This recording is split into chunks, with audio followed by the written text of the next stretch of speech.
you know, that says a lot, really. So I'm not too sure if he's going to be able to take the first game or not. Or, you know, it might be another 3-0 for MazeBeans. Who knows? Point is, they're both been on their game the entire weekend, though. I feel like anything could happen. Yeah. My concern is the issue, supposedly, that every Londoner highlights when it comes to ascro is they have nothing but praise until you get to disadvantaged state.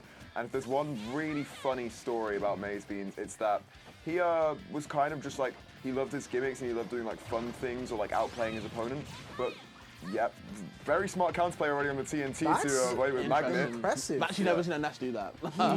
He magnet in between the blocks and the TNT. Yeah. TNT explodes, he obviously absorbs it, but at the same time he destroys all the blocks. That's a very interesting approach, actually. And we're going to be seeing that. Oh my God! Yeah, that's where the difficulty comes in, right? Exactly. He's been labbing so much advantage state stuff, combos, but also setups like that, and that's exactly what is going to abuse Ness's disadvantage so hard. It's going to be really difficult for ascro to recover in this matchup, I feel, because Steve, because of an incredible recovery and because of just an incredibly bizarre... Again? I was going to say, bro. It's really good edge guarding. Keeping that second jump for ascro is going to be integral to trying to stay alive in this matchup, I feel. You still get a lot of air mobility off that, and you don't want to rely on, it seems like, your up B too much.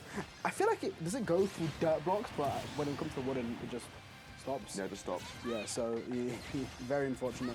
But he's still doing quite well. I mean, once again, advantage. I don't think it's necessarily his disadvantage that's bad. I just feel like at times he might overextend. Where, you know, common issue, you know, with a lot of these very hyperactive kids, man. They'll just like jump off stage, go down real deep. I mean, and Ness has the facility to do that. Right? Yeah. We've seen it, especially with his set versus scores yesterday. He wasn't afraid to go down deep, but sometimes that can be to his disadvantage. But nonetheless, he's, you know, putting quite a good fight right now. But that up smash is going to take him out. Final stock for him, but 62%.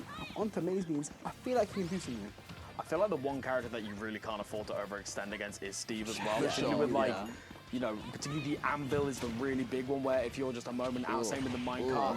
Yeah, and it's even just little things like that. When you got the diamond tools available, you take so much damage, and it just means that ascro is kind of well known for that like overextending playstyle, where he kind of, like we said, really pushes advantage as high as he can. And don't get me wrong, it works most of the time, but it's in situations like these where you've got to be so careful because you could lose, you know, in He doesn't have anything on him right now. Yeah, no mats on MazeBeans right now, so it's a difficult situation. Got a diamond by just punching it with his fist, which is very strong of him, to be honest. But so is that up air. It's going to be taking that stock, and we're seeing not an even game, to be honest. There are so many setups. Specifically, we know that MazeBeans has been practicing his nil setups, no impact landings, and so I think with one up till he could potentially find a kill. Of course, minecart will lead into so many things, and of course he puts him off stage. You've then got the problem of Fox. But ascro's really pushing the advantage right now. Well, Maze has been air dodging like an absolute fiend like recently, an even at the start of the game.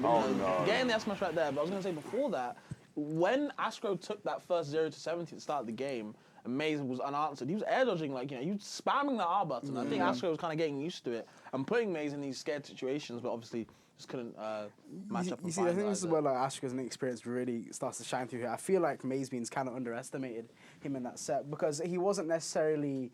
ascro wasn't necessarily running MazeBeans' pockets, but nonetheless, we did see MazeBeans absolutely rinse his own materials, right, by the second stock. Coming to the last stock, he had literally nothing, right? ascro was in a perfect situation, had him on ledge, but, you know, he's trying to fish too much for that PK flash, giving MazeBeans that free diamond air smash. He could have totally won that if he wanted to. Those overextensions we have mentioned. That's exactly I think as well, it's like, I feel like ascros, we mentioned it a little bit on commentary yesterday, but like, ascros and Giggles feel like they've got this sort of like breakneck pace that I feel like is quite unmatched across certainly the top level of the UK, where if you're not ready for that advantage state from ascro, it can be a little bit scary. And Fabs, you were mentioning about, you know, those really frequent air dodges, just that moment of panic, because again, we've all seen what ascro can do. We've seen sort of like almost the Twitter clips come to life, and you're getting hit by it every single set. So, you know, MazeBeans still keeping his cool throughout this set, but yeah, certainly it's both these players have got to be really careful as to sort of when they can and when they can't push that advantage a little further.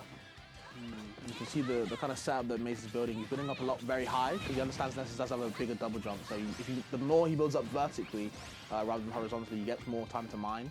It makes kind of ascro's approach game kind of hard, but does get the yo-yo right there. Nice down smash catching the recovery. I think that's why we've seen so many high recoveries from MazeBeans as well. There's an implicit understanding that if you're going to ledge, you are probably going to get hit by an incredibly active hitbox that is just kind of the wheel. Like there's nothing to reinvent when it comes to Ness's edge guarding. If they're far out, you can fair. If they're coming to ledge, you can yo-yo, and it's always just incredibly strong. And it does give ascro a small and insignificant lead in the end because up smash is just active for 5 million years, unfortunately. Absolutely ridiculous. I mean, I have enjoyed the way ascro has approached the blocks in general with PK Fire, and the lingering effect of it actually proves to be very useful. I noticed that the PK Fire, the lingering effect of it, MazeBeans tried side Bing, and it actually destroyed the minecart before you could actually do anything about it. So it was a very interesting interaction, and I feel like, you know, ascro's he's definitely able to take a game here. You know, like that minecart barely survived there. But still, it's still fairly even. It's both two stocks, a 40% difference in percent here. ascro can definitely make something happen.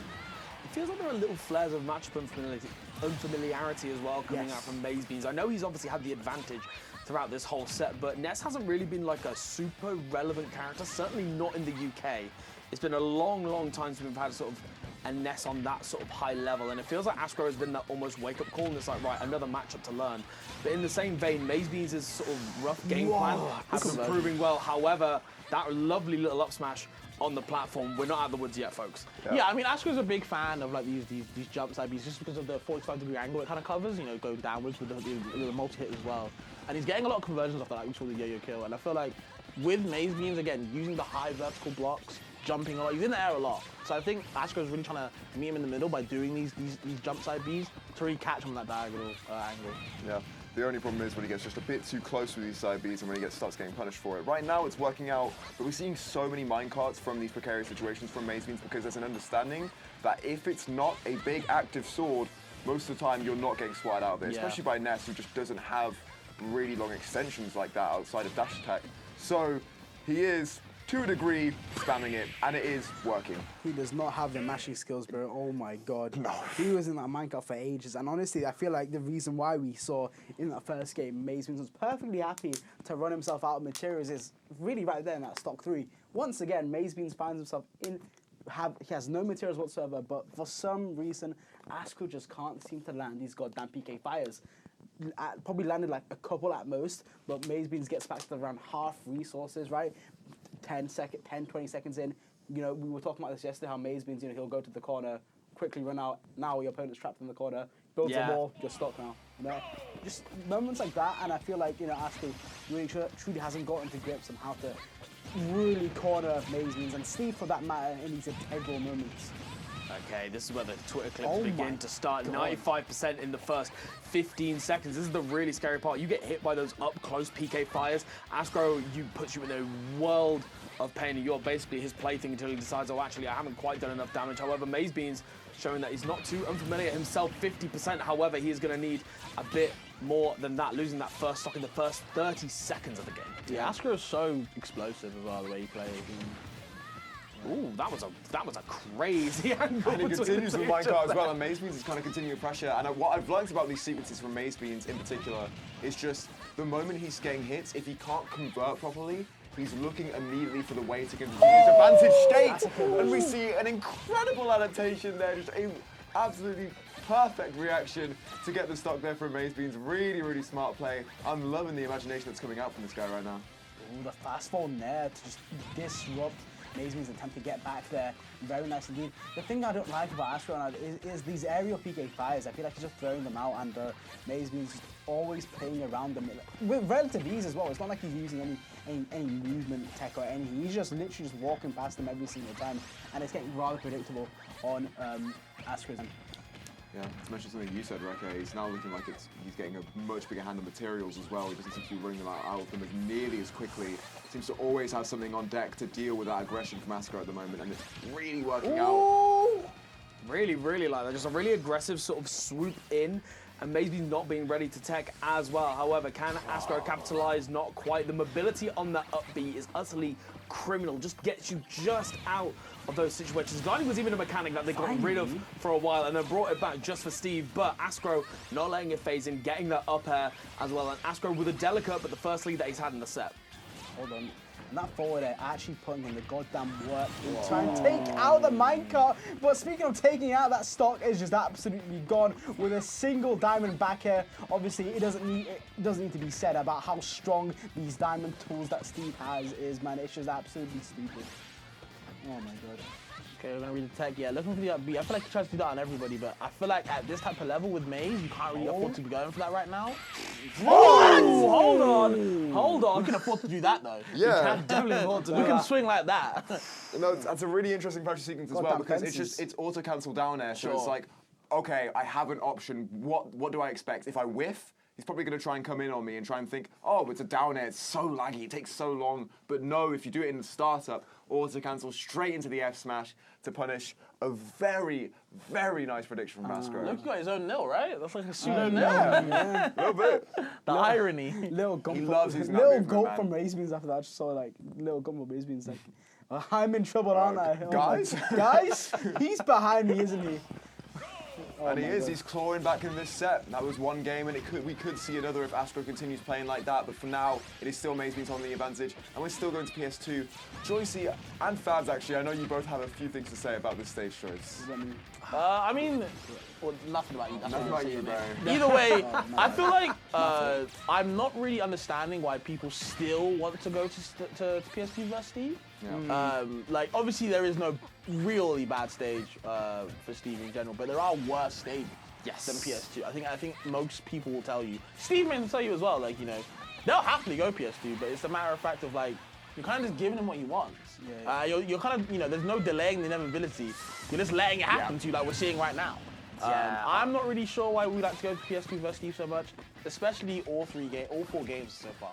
I mean, it can be that element of comfort pick, right? You know, a lot course, of people, of and particularly with those two platform positions on PS2, it's really, really good for Ness, and we're seeing ascro really abuse the mobility that he's got with the character around those platforms. But yeah, in the same vein, there are still other stages that you can do there that are less beneficial to Steve, and it would be way, way better. Although ascro, like we said, making it work at the moment, evening up the stocks pretty much straight away, and did get that game on the board as well. So clearly ascro's, you know, very much in his element, in the zone at the moment. We are going to see what is able to. I love the use of ascro's air dodges on stage because it's really abusing the lack of mobility from Steve. And of course, Ness having pretty much the best air dodge in the game. It is utterly ridiculous how far that move goes. But again, MazeBeans, no deterrent, dead even stocks here, Umar. Yeah, 100%, Elliot. Still, I really, really love the way that fair is being used, and I feel like game by game we're seeing ascro start to get a feel of, importantly, the spacing needed to correctly use that fair, because it not only destroys those minecarts, but it also just puts MazeBeans for, oh my god, man, the anvil just comes slamming down, stopping my train of thought as well, and deleting ascro's second stock there. Disgusting. Yeah, I'm not quite sure there was an angle that ascro could have taken to save himself there. That was a very, very smart checkmate Yo, situation what? to set up, and MazeBeans are just going to continue with the pressure. 57 on, the back air gets into it. 73, minecart's chasing you. He doesn't have a jump. This guy is dead. he's dead. Yeah, That- it's over. I'm sorry, but he was swinging. ascro got that win by swinging for the fences. MazeBeans, with that golden axe, he was fishing for that up air for so This is a long, long man. handshake. Yeah, This shaking is a hands. very long handshake, man. So much respect between these two players. players. Maybe too much respect between these two players, A little honestly. bit. Like, production, can we shift it off of them maybe? Like, this is getting uncomfortable. ascro just Thank you. gripping it a little bit too hard. 2-0s after this. But of course, MazeBeans making it first player to get through into top 8 winner side. Of course, starting out with winner side. Are going to be looking at losers a little bit later. But yeah, it definitely felt like